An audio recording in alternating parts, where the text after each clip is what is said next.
Hello friends, ആരി വർക്കിൻ്റെ മൂന്നാമത്തെ ക്ലാസ്സാണ്. അപ്പോൾ എല്ലാവരും കഴിഞ്ഞ ക്ലാസ്സൊക്കെ കണ്ടിട്ടുണ്ടാവുമെന്ന് വിചാരിക്കുന്നു. ഇന്നത്തെ ക്ലാസ്സിൽ നമ്മൾ നോക്കാൻ പോകുന്നത് എന്താണ് ലോക്ക് സ്റ്റിച്ച്, അതുപോലെ ക്രീപ്പിംഗ്. നെക്സ്റ്റ് നമ്മൾ ബീഡ്സ് ഒക്കെ ഇട്ടിട്ടാണ് പ്രാക്ടീസ് ചെയ്യാൻ പോകുന്നത്. ആ കുറച്ച് പ്രൊഡക്റ്റുകളും ഒന്ന് പരിചയപ്പെടുത്താം. അപ്പോൾ നമുക്ക് ക്ലാസ്സിലേക്ക് പോവാം.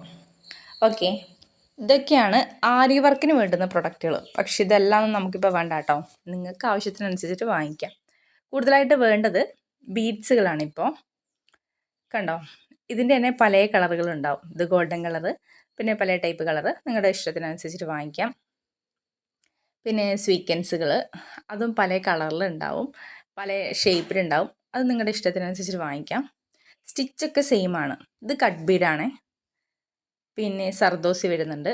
സ്റ്റിച്ചൊക്കെ സെയിം ആണ്. നമ്മൾ ഓരോന്നിട്ട് പ്രാക്ടീസ് ചെയ്യാണ്. പിന്നെ ഈ സ്റ്റോണ് അത് ഒട്ടിക്കുന്നതാണ്, സ്റ്റിച്ച് ചെയ്യാൻ പറ്റുന്നതല്ല.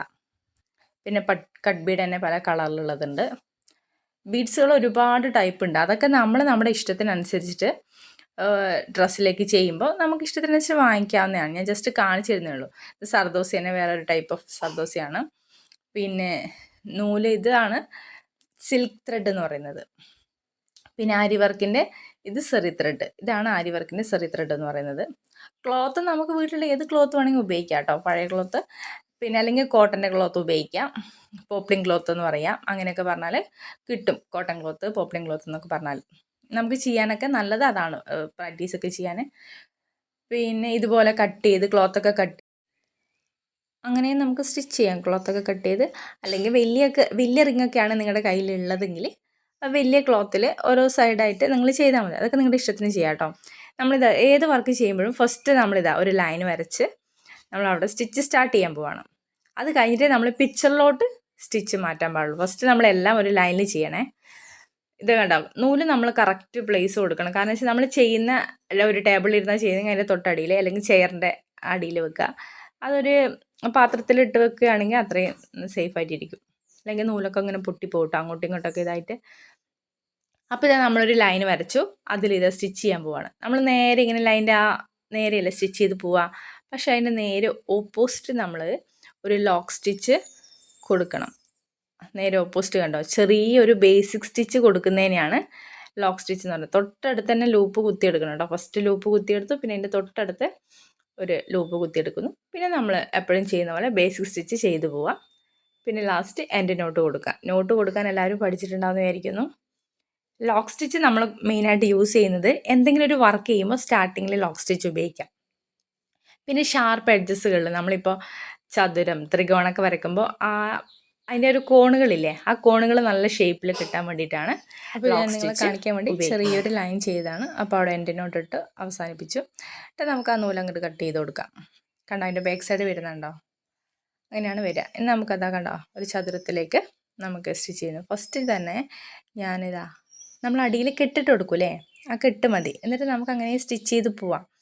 എന്താണെന്ന് വെച്ചാൽ ഇതിങ്ങനെ റൗണ്ട് ചെയ്ത് വരുമ്പോൾ നമുക്ക് അവിടെ നോട്ട് കൊടുക്കാം. ആ സ്റ്റാർട്ടിങ്ങിൽ തന്നെ ലാസ്റ്റ് ഇതൊക്കെ സ്റ്റിച്ച് ചെയ്ത് വരുമ്പോൾ നമുക്ക് അവിടെ ഒരു എൻഡ് നോട്ട് കൊടുക്കാം. അങ്ങനെയും ചെയ്യാം. അല്ലെങ്കിൽ നിങ്ങൾക്ക് സ്റ്റാർട്ടിങ്ങിൽ തന്നെ ലോക്ക് സ്റ്റിച്ച് ഇട്ട് തുടങ്ങാം, സ്റ്റാർട്ടിങ്ങിൽ തന്നെ നോട്ട് ഇട്ട് തുടങ്ങാം. അതൊക്കെ നമുക്ക് ഇഷ്ടത്തിന് ചെയ്യാം കേട്ടോ. കണ്ടോ, ആ കോണിൽ വരുമ്പം കണ്ടോ, നമ്മൾ എങ്ങോട്ടാണോ സ്റ്റിച്ച് ചെയ്യേണ്ടത് അതിൻ്റെ നേരെ ഓപ്പോസിറ്റ് ചെറിയൊരു ബേസിക് സ്റ്റിച്ച് ഇട്ട് കൊടുക്കുന്നു. അതിനെയാണ് ലോക്ക് സ്റ്റിച്ച് എന്ന് പറയാം. എല്ലാവർക്കും മനസ്സിലായി കാണുമെന്ന് വിചാരിക്കുന്നു. പിന്നെ നമ്മൾ നോർമലായിട്ട് ചെയ്യുന്ന പോലെ സ്റ്റിച്ച് ചെയ്ത് പോവുക. നമ്മൾ ഏറ്റവും ചെറുതായിട്ട് സ്റ്റിച്ച് ചെയ്ത് പ്രാക്ടീസ് ചെയ്യാം കേട്ടോ. അതും ഓരോ സ്റ്റിച്ചും പരമാവധി സെയിം അളവിൽ എടുക്കാൻ നോക്കുക.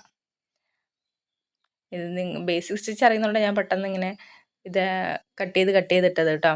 ആ ലോക്ക് സ്റ്റിച്ച് മാത്രം കാണിച്ചു തരാൻ വേണ്ടി. കണ്ടോ, ആ ലൈനിൻ്റെ നേരെ ഓപ്പോസിറ്റ് ചെറിയൊരു ബേസിക് സ്റ്റിച്ച് കൊടുക്കുന്നതിനാണ് ലോക്ക് സ്റ്റിച്ച് എന്ന് പറയുന്നത്.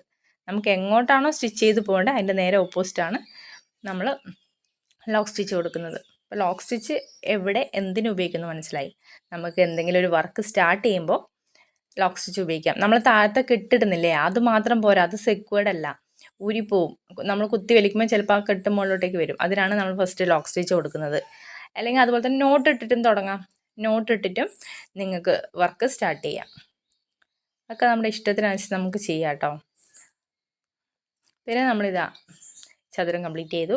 പിന്നെ അവിടെ ആ ഫസ്റ്റ് നമ്മൾ സ്റ്റിച്ച് എടുത്തില്ലേ അവിടെ തന്നെയാണ് ഞാൻ നോട്ട് കൊടുക്കുന്നത്. 2 ലൂപ്പ് എടുത്തിട്ടാണ് നോട്ട് കൊടുക്കേണ്ടത്. അപ്പോൾ ഫസ്റ്റ് ഒരു ലൂപ്പ് എടുത്തു, പിന്നെ ഫസ്റ്റ് എടുത്ത സ്റ്റിച്ചിൽ ആ ലൂപ്പും കൂടി കണക്ട് ചെയ്തിട്ട് നമുക്ക് കൊടുക്കാം. അതൊക്കെ നമ്മൾ പ്രാക്ടീസ് ചെയ്യുമ്പോൾ നമുക്ക് കിട്ടിക്കോളും കേട്ടോ. ലോക്ക് സ്റ്റിച്ച് മനസ്സിലായില്ല എന്ന് വെച്ച് ഞാൻ വീണ്ടും വീണ്ടും കാണിക്കാം കേട്ടോ. നമുക്കിത് ആ ലൈനിൽ കൂടി നേരെയാണ് പോകേണ്ടത്. ഇതിൻ്റെ നേരെ ഓപ്പോസിറ്റ് ലോക്ക് സ്റ്റിച്ച് കൊടുക്കുന്നു. പിന്നെ നമ്മൾ ക്രീപ്പിംഗ് പറഞ്ഞു. നമുക്ക് ക്രീപ്പിംഗ് സ്റ്റിച്ച് എന്താണെന്ന് വെച്ചാൽ നമ്മൾ കൂടുതൽ കർവൊക്കെ ചെയ്യുമ്പോൾ നമ്മൾ ക്രീപ്പിംഗ് സ്റ്റിച്ചാണ് ഉപയോഗിക്കുക. ക്രീപ്പിംഗ് സ്റ്റിച്ച് മീൻസ് ചെറിയ സ്റ്റിച്ചിനെയാണ്. നമ്മൾ ലോങ് ചെയിൻ സ്റ്റിച്ച് ചെയ്യുമ്പോൾ ആ കർവിനൊന്നും ഒരു പെർഫെക്ഷൻ കിട്ടില്ല, ഒരു നീറ്റ്നെസ് ഉണ്ടാവില്ല. അപ്പോൾ നമ്മൾ കർവൊക്കെ ചെയ്യുമ്പോൾ കൂടുതലും ചെറിയ സ്റ്റിച്ചുകൾ കൊടുക്കണം.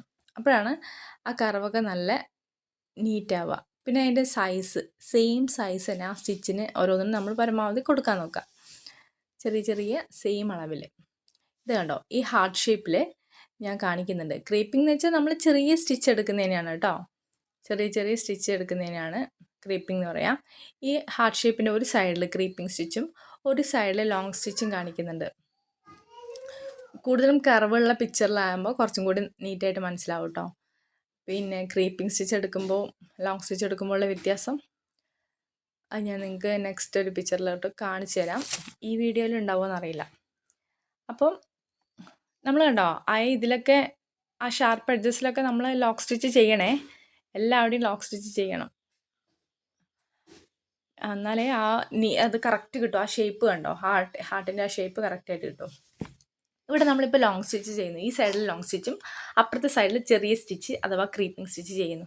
അപ്പോൾ അതിനുള്ള ഒരു ഡിഫറൻസ്, ഒരു നല്ല വൃത്തി, കാണാനുള്ള ഒരു വൃത്തിയൊക്കെ ആ ചെറിയ സ്റ്റിച്ചിനാണ്. ഇതിനാണ് നമ്മൾ ക്രീപ്പിംഗ് സ്റ്റിച്ച് എന്ന് പറയുന്നത്. ആ ഹാർട്ടിൻ്റെ താഴെ ഞാൻ കണ്ടോ കർവ് വരച്ചിട്ട്, നിങ്ങൾ അതുപോലെ ഒരു കർവ് വരച്ചിട്ട് ഈ ക്രീപ്പിംഗ് സ്റ്റിച്ചും ലോങ് സ്റ്റിച്ചും ചെയ്ത് നോക്കുക. അപ്പോൾ നിങ്ങൾക്ക് അതിൻ്റെ ഡിഫറൻസ് മനസ്സിലാവും. ഞാൻ ചെയ്യണമെന്ന് വെച്ചാൽ എനിക്കത് ചെയ്യാൻ പറ്റിയില്ല കേട്ടോ. അപ്പോൾ നമ്മളിതാ ഇന്ന് പഠിച്ച കാര്യങ്ങളൊക്കെ മനസ്സിലായെന്ന് വിചാരിക്കുന്നു. അവിടെ ഒരു ലോക്ക് സ്റ്റിച്ച് കൊടുത്ത്, ലോക്ക് സ്റ്റിച്ച് അല്ല നോട്ട് കൊടുത്ത് വർക്ക് അവസാനിപ്പിച്ചു. അപ്പോൾ നിങ്ങൾ പല ഷേപ്പിലും ചെയ്ത് നോക്കുക, എല്ലാ ഷേപ്പുകളും ചെയ്ത് നോക്കുക. അപ്പോൾ ഈ പിക്ചറിൽ കാണുന്ന ഈ കർവ് കണ്ടോ, ആ കർവിൽ നിങ്ങൾ ഇതുപോലെ ഒന്ന് വരച്ച് ഒന്ന് സ്റ്റിച്ച് ചെയ്യണേ. ലോങ് സ്റ്റിച്ച് സ്റ്റിച്ച് ചെയ്യുക, ചെറിയ സ്റ്റിച്ചും അതായത് ക്രീപ്പിംഗ് സ്റ്റിച്ചും പ്രാക്ടീസ് ചെയ്ത് നോക്കുക. അപ്പോൾ ഇന്നടുത്ത ക്ലാസ് എല്ലാവർക്കും മനസ്സിലായെന്ന് വിചാരിക്കുന്നു. അപ്പോൾ ക്ലാസ് ഇഷ്ടപ്പെടുകയാണെങ്കിൽ എല്ലാവരും, മനസ്സിലായിട്ടുണ്ടെങ്കിൽ ഇഷ്ടപ്പെടുകയാണെങ്കിൽ ലൈക്ക് ചെയ്യണം, കമൻറ്റ് ചെയ്യണം, മാക്സിമം എല്ലാവരിലേക്ക് ഷെയർ ചെയ്ത് കൊടുക്കണം. പിന്നെ എല്ലാവരും സബ്സ്ക്രൈബ് ചെയ്തിട്ട് വീഡിയോ കാണുമെന്ന് പ്രതീക്ഷിക്കുന്നു. പിന്നെ ഞാൻ ഒരു കാര്യം പറയാൻ മറന്നുപോയി. നമ്മൾ ഈ സെഡിലൊക്കെ നമ്മൾ സ്റ്റാർട്ട് ചെയ്യുമ്പോൾ നമുക്കൊന്നെങ്കിൽ ലോക്ക് സ്റ്റിച്ച് ഇട്ട് സ്റ്റാർട്ട് ചെയ്യാം, അല്ലെങ്കിൽ നോട്ട് ഇട്ട് സ്റ്റാർട്ട് ചെയ്യാം. സെഡിലൊക്കെ മസ്റ്റായിട്ടും സ്റ്റാർട്ടിങ്ങിലും എൻഡിങ്ങിലും നോട്ടോ ലോക്ക് സ്റ്റിച്ചോ വേണം. എന്നാൽ റൗണ്ട് ഷേപ്പൊക്കെ നമ്മൾ ചെയ്യുമ്പോൾ നമുക്ക് വേണമെങ്കിൽ ഒരു നോട്ട് കൊടുത്താൽ മതി. സ്റ്റാർട്ടിങ്ങിൽ നമ്മൾ അങ്ങനെ സ്റ്റിച്ച് ചെയ്ത് പോവാം. എന്നിട്ട് ലാസ്റ്റ് ആ സ്റ്റാർട്ടിങ്ങും എൻഡിങ്ങും ഒരേ പോയിന്റിലാണ് വരിക. നമ്മളിങ്ങനെ വട്ടത്തിൽ റൗണ്ടിൽ സ്റ്റിച്ച് ചെയ്ത് വരുമ്പോൾ എന്നിട്ട് സ്റ്റാർട്ടിങ് പോയിൻറ്റിൻ്റെ ആ ലൂപ്പും പിന്നെ എൻഡിങ് പോയിൻറ്റിൻ്റെ ലൂപ്പും കൂടി കണക്ട് ചെയ്തിട്ട് ഒരു നോട്ട് കൊടുത്ത് അങ്ങനെ അവസാനിപ്പിക്കാം. കൺഫ്യൂഷൻ ആണെങ്കിൽ നിങ്ങൾക്ക് സ്റ്റാർട്ടിങ്ങിൽ തന്നെ ഒരു ലോക്ക് സ്റ്റിച്ചോ അല്ലെങ്കിൽ നോട്ടോ കൊടുത്ത് സ്റ്റാർട്ട് ചെയ്യുക, എൻഡിങ്ങിലും കൊടുക്കാം. അങ്ങനെ വേണമെങ്കിൽ ചെയ്യാം കേട്ടോ. അപ്പോൾ പ്രോഡക്റ്റിനെ കുറിച്ചൊരു സംശയം വേണ്ടാന്ന് വെച്ചിട്ട് വീണ്ടും കാണിക്കുന്നത് കേട്ടോ. നമുക്ക് മെയിനായിട്ട് വേണ്ടത് ഇപ്പോൾ നമ്മുടെ കയ്യിൽ ഇല്ലാത്തതും ബീഡ്സുകളും സീക്വൻസുകളാണ്. റിങ് എല്ലാവരുടെ കയ്യിൽ ഉണ്ടാകുമെന്ന് പ്രതീക്ഷിക്കുന്നു. നിങ്ങൾക്ക് ഇഷ്ടമുള്ള സൈസിലെ റിങ് എടുക്കാം. പിന്നെ നീഡിൽ അഥവാ അതിൻ്റെ സൂചി അതെല്ലാവരുടെ കയ്യിൽ ഉണ്ടാവും. ട്യുലിപ്പിൻ്റെ സൂചിയാണ് ഇപ്പോൾ നമ്മൾ ഉപയോഗിക്കേണ്ടത്. ട്യുലിപ്പിൻ്റെ 40.05 ആ നീഡിലാണ് ഉപയോഗിക്കേണ്ടത്. പിന്നെ ബട്ടർ പേപ്പർ, കാർബൺ പേപ്പർ, അതൊക്കെ പിക്ചർ വരയ്ക്കാൻ അത് ആവശ്യമാണെങ്കിൽ വാങ്ങിക്കാം, അല്ലെങ്കിൽ നിങ്ങൾക്ക് ഡയറക്റ്റ് വരയ്ക്കാം കേട്ടോ. ഇതൊക്കെയാണ് മെയിനായിട്ട് വേണ്ടത്. പിന്നെ സ്കെയില്, പെൻസിൽ, കത്രിക, ടേപ്പ്, ഇതൊക്കെ നമുക്ക് അളക്കാനും മുറിക്കാനൊക്കെ, അതൊക്കെ നിങ്ങളുടെ ഇഷ്ടത്തിനനുസരിച്ചിട്ട് സാധനങ്ങൾ ഒരുവിധം എല്ലാവരുടെ കയ്യിലുണ്ടാവുമെന്ന് വിചാരിക്കുന്നു. അപ്പോൾ സാധനങ്ങളുടെ ഒരു ലിസ്റ്റ് ഞാൻ അത് ടൈപ്പ് ചെയ്തിട്ട് അയക്കാം. അപ്പോൾ നിങ്ങൾക്ക് കൺഫ്യൂഷൻ ഇല്ലാണ്ട് വാങ്ങിക്കാം. കുറേ പേര് പ്രൊഡക്റ്റിൻ്റെ കുറേ കൺഫ്യൂഷൻ പറഞ്ഞുകൊണ്ടാട്ടോ ഞാൻ റിപ്പീറ്റ് ചെയ്ത് ഇങ്ങനെ പറയുന്നത്. അപ്പോൾ എല്ലാവർക്കും മനസ്സിലായിട്ടുണ്ടാകുമെന്ന് വിചാരിക്കുന്നു. ഞാൻ അതിൻ്റെ ലിസ്റ്റ് അയക്കാം കേട്ടോ. ഇതിനെക്കുറിച്ചൊന്നും അറിയാത്ത തുടക്കക്കാർക്കാണ് ഇത്രയും കൺഫ്യൂഷൻ. സ്റ്റിച്ച് ചെയ്യുന്നവർക്കൊക്കെ ഏകദേശം ഇതിനെക്കുറിച്ച് ചെറിയൊരു ഐഡിയ ഉണ്ടാവും. അപ്പോൾ അവർക്ക് വേണ്ടി ഞാനൊരു ലിസ്റ്റ് ഞാൻ എന്തായാലും ഷെയർ ചെയ്ത് തരാം കേട്ടോ. ഓക്കെ, ഇന്നത്തെ ക്ലാസ് ഇവിടെ വൈൻഡപ്പ് ചെയ്യാണ്. ഇന്നെടുത്ത ക്ലാസ് എല്ലാവർക്കും മനസ്സിലായി എന്ന് വിചാരിക്കുന്നു. അടുത്ത ക്ലാസ്സുമായിട്ട് വീണ്ടും കാണാം.